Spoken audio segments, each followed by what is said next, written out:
So hello everyone, I am Vinod Singh. Welcome to the current exam. So चलिए शुरू करते हैं आज की क्लास। सो क्वेश्चन नंबर 1, हाल ही में भारतीय राष्ट्रीय कृषि सहकारी विपणन संघ लिमिटेड नेफेड का नया प्रबंध निदेशक किसे नियुक्त किया गया है? तो पहले तो ये बताओ, नेफेड के बारे में क्या जानते हो आप? इसकी स्थापना कब हुई थी, क्या हुआ था? इसकी स्थापना कब हुई? 2 अक्टूबर गांधी जी के जन्मदिवस के अवसर पर 1958 में इसकी स्थापना हुई। और क्यों की गई थी? कृषि उत्पादों के लिए। ठीक है, तो कृषि उत्पादों के लिए इसका उद्देश्य क्या था इसकी स्थापना का? कृषि उत्पादों के सहकारी विपणन। सहकारी विपणन मतलब बेचने वगैरह के लिए, ठीक है, विपणन के लिए, बढ़ाने के लिए, तो ठीक है, किसानों की बिक्री बढ़ाने के लिए इसकी स्थापना की गई थी। ये बात आपको पता होगी। और ये किस मंत्रालय के अंतर्गत आता है? ये एग्रीकल्चर मंत्रालय के अंतर्गत आता है। ठीक है, तो ये बात भी आपको याद रखना है, एग्रीकल्चर मिनिस्ट्री के अंतर्गत आता है। ठीक है, तो इसके बारे में पता होगा। इसकी स्थापना 2 अक्टूबर 1958 को हुई थी, कृषि उत्पादों के सहकारी विपणन को बढ़ाने के लिए, और एग्रीकल्चर मिनिस्ट्री के अंतर्गत इसका,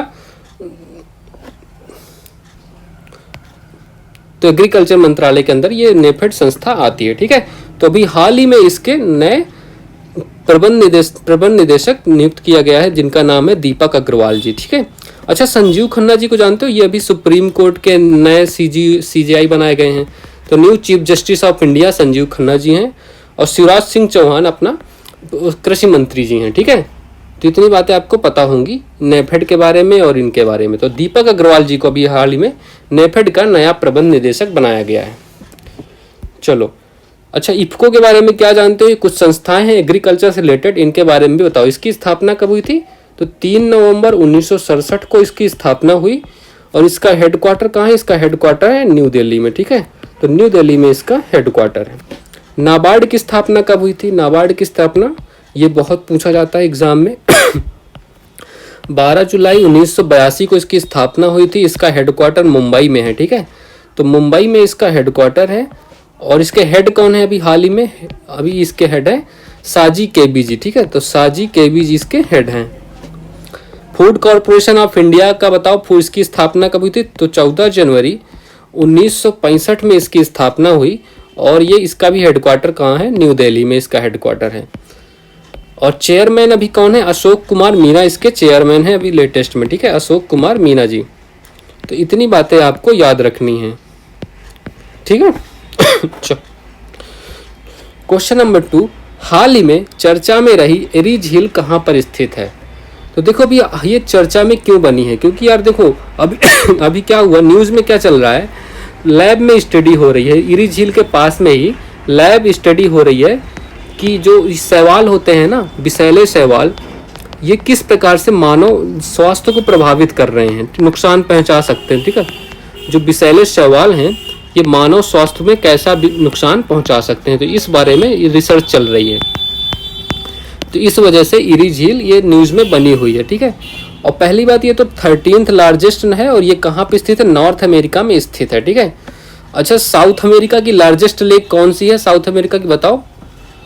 तो टिटिकाका झील जो है, ठीक है, टिटिकाका झील ये साउथ अमेरिका की लार्जेस्ट है। और अफ्रीका की लार्जेस्ट कौन सी है? विक्टोरिया झील है ना, अफ्रीका की विक्टोरिया है। यूरोप की लार्जेस्ट कौन सी है? लादोगा। तो यूरोप की लादोगा भी इसकी लार्जेस्ट झील है। एशिया की कौन सी झील है? तो एशिया की लार्जेस्ट झील बताओ आप? तो बैकाल झील है एशिया की, है ना। तो एशिया की बैकाल है, और यही डीपेस्ट लेक है वर्ल्ड की सबसे गहरी लेक कौन है? तो बैकाल लेक है। ठीक है, ये बात भी आपको याद रखना है। और ऑस्ट्रेलिया की लार्जेस्ट लेक कौन सी है? तो आयरे लेक। ठीक है, आयरे। तो इतनी बातें आपको याद रखना है इन सब के बारे में। और देखो ये जो, देखो अब मैं बताता हूँ, ये lake superior, lake Michigan, lake Huron, lake eri, lake Ontario, इन तीनों 5 को 5 महान ग्रेट लेक्स के नाम से जाना जाता है। जो 5 ग्रेट लेक्स है ना, उनके नाम से इन्हीं को जाना जाता है। और इसमें से ये जो सुपीरियर लेक है ना, ये लार्जेस्ट लेक है फ्रेश वाटर की। तो लार्जेस्ट फ्रेश वाटर लेक है सुपीरियर लेक। तो ये क्वेश्चन भी एग्जाम में बहुत बार पूछा जा चुका है।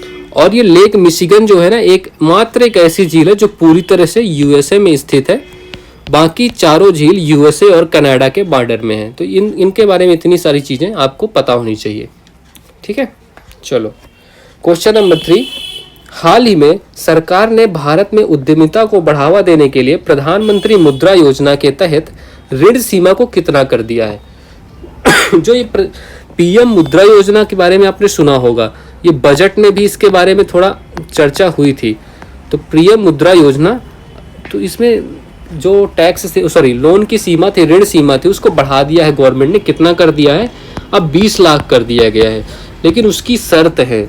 मैं बताता हूँ क्या शर्तें हैं। ठीक है, तो पहली बात, इसकी शुरुआत कब हुई थी? तो 8 अप्रैल 2015 में पीएम नरेंद्र मोदी जी ने इसकी शुरुआत की थी।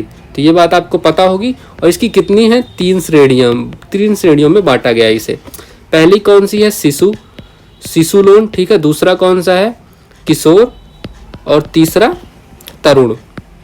ठीक है, ये 3 श्रेणियाँ। इनकी क्या है? इनकी स्ट्रेंथ कितनी थी? ये 50,000 तक के लोन के लिए है, और ये 50,000 से 5 लाख तक के लिए, और ये 5 लाख से 10 लाख तक के लिए। अब एक नई श्रेणी जोड़ी गई, अभी हाल ही में बजट में जोड़ी गई। ठीक है, उसको तरुण प्लस श्रेणी नाम दिया गया। तरुण प्लस श्रेणी नाम दिया गया। ठीक है, और इसमें कितना हो गई इसकी स्ट्रेंथ? 10 लाख से 20 लाख। यही क्वेश्चन पूछ रहा है आपको। बट निर्मला सीतारमन जी ने कहा, तो सीतारमन जी ने क्या कहा कि ये 20 लाख उन्हीं को मिलेगा जो तरुण श्रेणी का लोन ले चुके होंगे और उसको समय पर टाइम से भुगतान भी उसका कर चुके होंगे, उन्हीं को ये 20 लाख मिल सकता है। ठीक है, ये शर्त रखी। और ये शर्त कहाँ पे इन्होंने बताई? बजट जो आया ना अपना, तो बजट जो आया 2024-25 वाला, उसमें हमारी फाइनेंस मिनिस्टर सीतारमन जी ने ये बात बताई। ठीक है, तो ये question number option number C हो गया इसका करेक्ट आंसर। ठीक है, चलो नेक्स्ट क्वेश्चन नंबर 4, हाल ही में समाचार में चर्चा में रहा स्पाइस 2000 बम, लो भाई ये बम आ गया, का संबंध किससे है? तो ये है क्या? स्पाइस 2000 बम। तो ये इसको भाई, ये क्या है ना, इसको तुम बता दोगे कि यार इसको मारना है, तो ये उसको मार के ही आएगा, सही जगह पे आएगा। तो मतलब सटीक निशाना, इसका निशाना ना बिल्कुल सटीक है। और क्या, इसका निर्माण किसने किया है? ठीक है, इसका निर्माण किसने किया है ये बताओ। तो राफेल एडवांस डिफेंस सिस्टम। ठीक है, Rafael advanced defence system company है। कहाँ की है ये? डिफेंस सिस्टम कंपनी इजराइल की है। ठीक है, तो इस कंपनी ने इसका निर्माण किया। ठीक है, तो ये इजराइल की कंपनी है। तो ये इजराइल ने इसका यूज किया भी हाल ही में। किस लिए यूज किया है ये बताओ। तो बेरूत में एक इमारत है, बेरूत की एक इमारत को गिराने के लिए, तो उसको टारगेट करके उसको गिराने के लिए इसका यूज किया गया था। ठीक है, तो इसलिए इजराइल ने इसका भी हाल ही में यूज किया, स्पाइस 2000 बम। और ये इसको निर्देश मिल जाए तो ये उसी को खत्म करके ही आता है, निर्देशित बम प्रणाली इसको कहा गया। इसीलिए इसको स्मार्ट बम के नाम से भी जाना जाता है। तो स्मार्ट बम के नाम से भी ये जाना जाता है, स्पाइस 2000 बम। ठीक है, तो इतनी बातें याद रखना। और ये किस सिस्टम पर काम करता है? GPS system, GPS. और दूसरा सिस्टम कौन सा है? Electro optical. ठीक है, तो इन 2 फंक्शन पर काम करता है।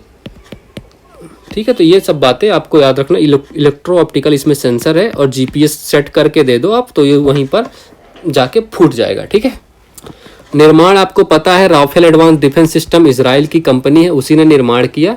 ठीक है, चलो अब देखो ये इजराइल का मैप है, ये गाजा स्ट्रिप है। ठीक है, मैंने आज इजराइल करंट अफेयर्स में भी चल रहा था, तो मैंने इसको जियोग्राफी वाली क्लास में कराया है बढ़िया से। और इजराइल के मैप में ये देखो, ये डेड सी है जो जॉर्डन और इजराइल के बॉर्डर में है। ठीक है, तो ये बात आपको याद रखनी है। मेडिटेरियन सी से संपर्क में है इजराइल, और ये वेस्ट बैंक है, और यहीं पर इसकी कैपिटल जेरूशलेम है।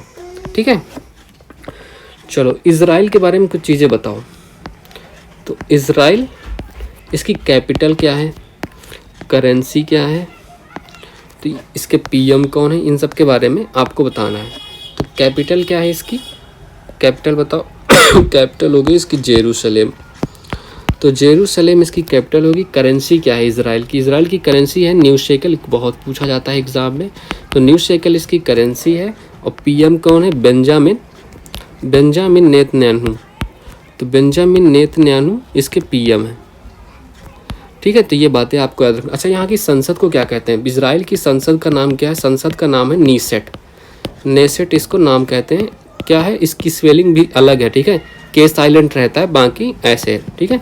तो इजराइल की कैपिटल क्या है? जेरूसलेम है। करेंसी क्या है? New shackle. PM Benjamin Netanyahu. संसद को नेसेट कहते हैं।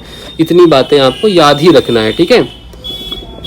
तो ये जेरूसलेम देखो यहाँ पे है, ठीक है, इसी का विवाद चल रहा था ये वेस्ट बैंक में, ठीक है। चलो नेक्स्ट क्वेश्चन, हाल ही में जारी प्रकृति संरक्षण सूचकांक 2024 में भारत का कौन सा स्थान है?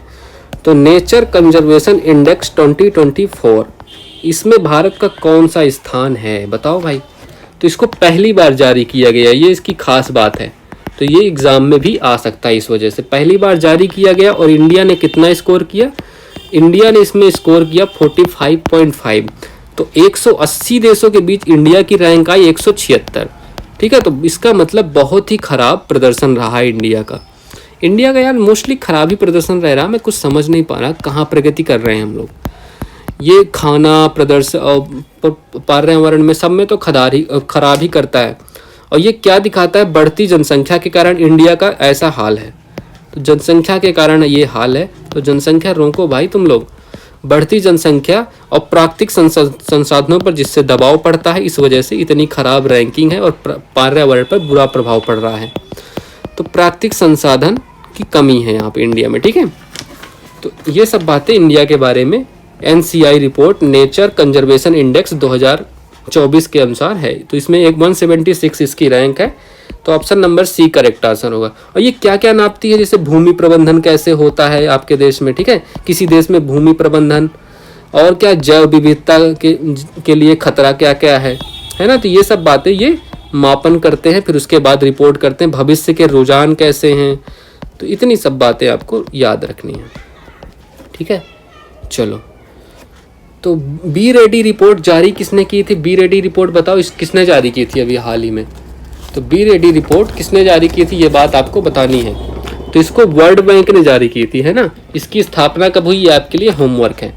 पर्यावरण प्रदर्शन सूचकांक में भारत की रैंक क्या है? तो 176 भारत की रैंक है इसमें। SDG इंडेक्स में भारत की रैंक क्या है? 109 है इसमें रैंक, ठीक है।